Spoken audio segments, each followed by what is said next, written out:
Some weeks ago, Elon Musk famously said that he thought empathy was a flaw in human nature. It was some kind of an inherent defect that we all possessed. That actually, empathy for individuals, empathy for people, empathy for groups of people was wrong. And in actual fact, in order to be successful, we needed to just have empathy for the sort of wider notion of species rather than for people and for real stories and for real groups of people. Now, that is a utterly dangerous way of thinking, and I've made a video about that before.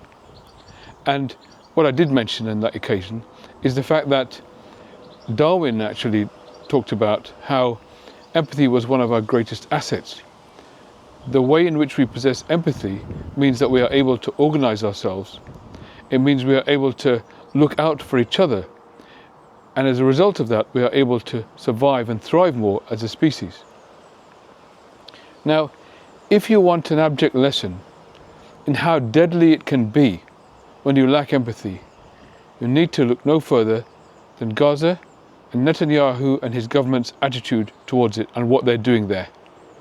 Because that is where you get to when you get to a state of zero empathy. Now, Tom Fletcher is the Under Secretary General for Humanitarian Affairs and the Emergency Relief Coordinator at the United Nations. And he issued a statement this week, which is something that should lead all of us to stand up and listen. What he said has almost never been heard before in diplomatic circles. Tom Fletcher is apparently normally a mild-mannered chap, a diplomat of British background who has no record of using hyperbole or being anything other than calm, appropriate and accurate in his statements and descriptions. And what he said was that he believed that within 48 hours, 14,000 babies could die in Gaza. How many times have any of us heard such a claim being made? That is something that we cannot hear and not react to. And that's why I'm making this video today. You see, the background to this is that during ordinary times, Gaza was used to receiving 500 to 600 lorries worth of goods across the wall, because there's a big wall dividing Gaza from the rest of Israel. 500 to 600 lorries worth of goods every day, mainly food and aid, because that's what they were dependent on. All of those lorries, all of those supplies, all of that food was stopped completely for 11 weeks so far. And of course, predictably, it's leading to widespread starvation and an impending famine, all man-made, because these trucks have been stopped at the border. The trucks are there at the border right now waiting to get in. The UN says that they're there, and you know what they contain? Baby food. All of these trucks are standing there with baby food to save the children, and they are being prevented from entering. Now, as a kind of PR exercise, Netanyahu allowed 5 or 6 to go through to show that they're letting things through, but that's 5 or 6 when they used to get 500 or 600 every day. And on top of that, while they're deliberately starving this population, they are now also resuming bombing and rolling tanks back in to that region. Last night, Israel attacked a school in Gaza City where people were sheltering, killing, according to eyewitnesses, at least 8 children. Civilian children, civilian youth and women. What have we done to deserve this? Is it the fault of children or the women we found on the stairs with their hair and clothes torn and burned?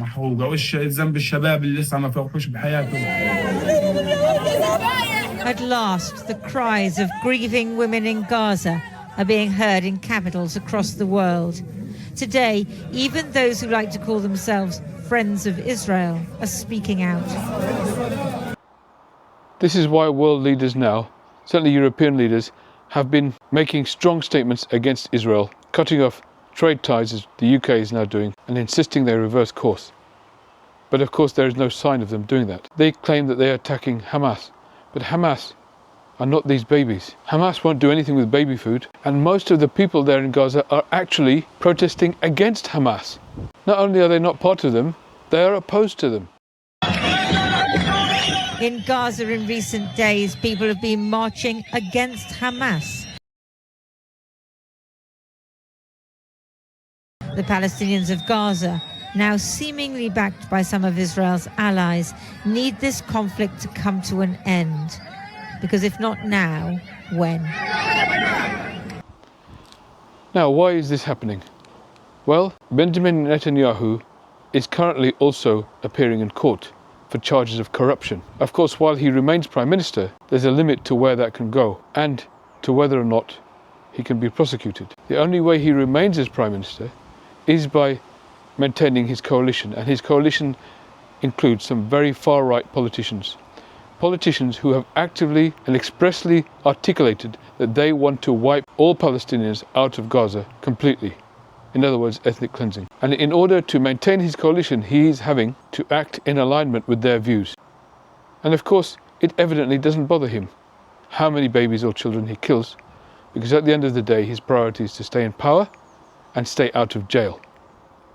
And of course, those partners themselves have an ideology that says to them that they are a supreme race who has a right to all of that land, and the other people are not even considered to be people, i.e. the Palestinians, and aren't considered therefore to have any rights. So you see, this is where we get to when we have no empathy. The idea that empathy is a bad thing is destroyed when we look at the tragedy and the moral catastrophe that is happening right now in Gaza. When we have no empathy, this is where it gets us to. Man destroying man, in fact, man destroying child.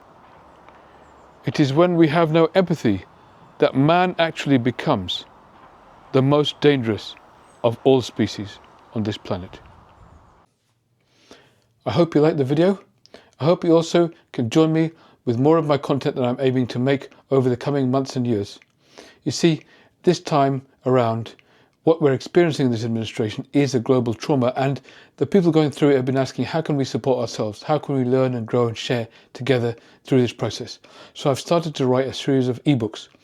That's, together with my whole team, once a month we're going to produce an ebook to help us understand better the psychology of the people around us and the systems we're in, as well as our own psychology too, to help us navigate this increasingly confusing and disorientating world we find ourselves in. You'll be able to find those books on russellsbooks.com. That's russellsbooks.com. As soon as you go there, you'll be able to see the growing catalogue of books and hopefully buy any of them at any point. In addition, I hope you can subscribe to my e-newsletter. See, there's a link in the description of this video and also the description of the channel. And if you go there, you'll be able to fill out a form. Once you've completed the form, you'll then be able to get subscribed to my e-newsletter. And that way you can always be kept up to date about the content I'm producing. You see, the fact is that this platform, as well as all platforms, are owned by a very small number of oligarchs. And at any point, they might decide to shut down a channel like this. And if they do that, then, well, it's going to be hard for us to keep connecting. So if you sign up for my e-newsletter, that way you'll be able to make sure that you'll be informed about my content wherever it's delivered and wherever it lands. Finally, I hope you might also consider becoming a member of the channel. If you do, you'll get these ebooks for free every month. So all the ebooks I produce go free to my members who join the channel every month.